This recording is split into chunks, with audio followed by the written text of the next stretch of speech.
So the second type of factoring that we are going to use to solve quadratics is using the magic x method.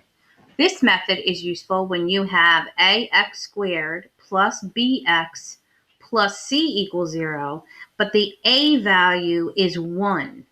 When a is equal to 1, it's either written as 1 or it's blank. There's no number there, which means it's 1. And when we have this type, then you're just going to use the regular magic x method and factor pretty quickly. So what I'd like to do is show you an example so that you can see what I'm talking about. So our first example is x squared plus 2x minus 24 equals 0. So the equals 0 is super important because you cannot solve a quadratic until it's equal to 0.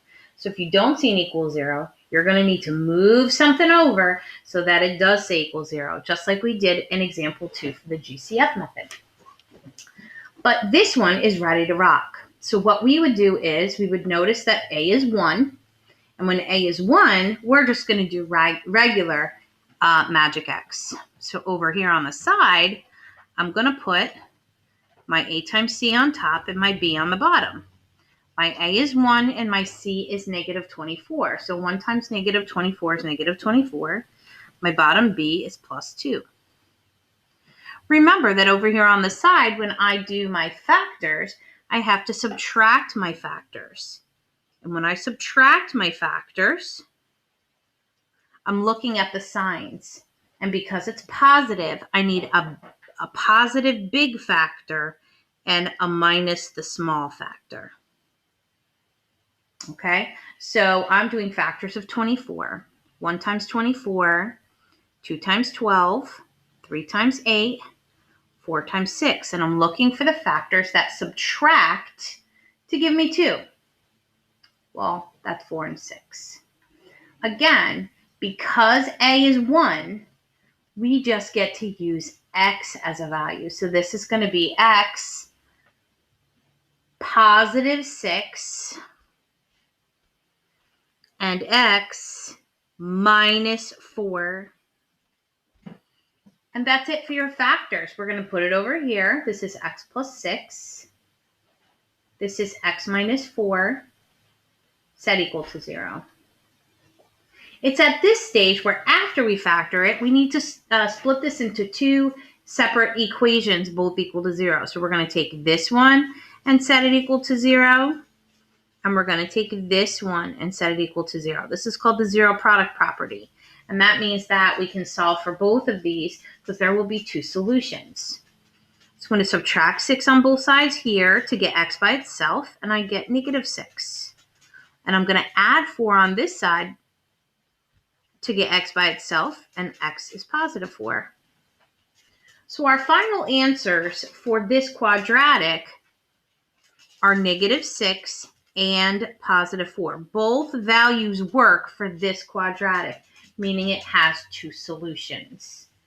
Let's take a look at one more example.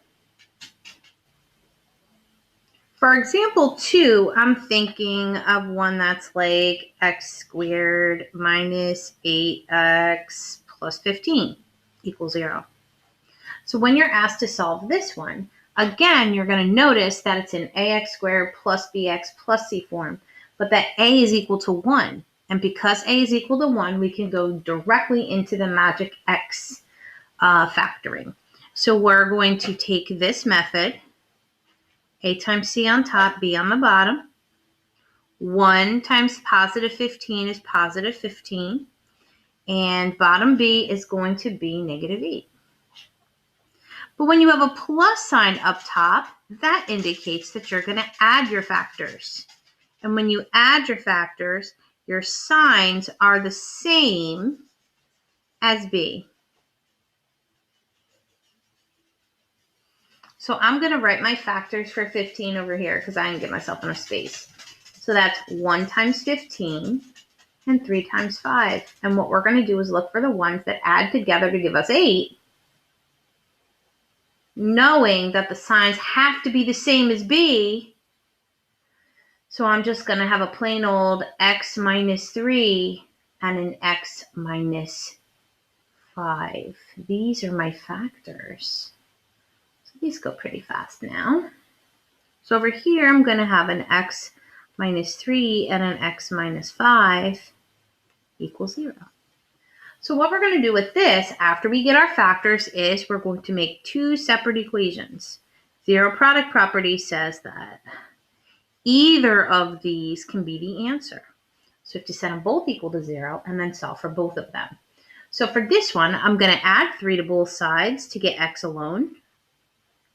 And that gives me positive 3. I'm going to add 5 on both sides of this one. And I'm going to get positive 5.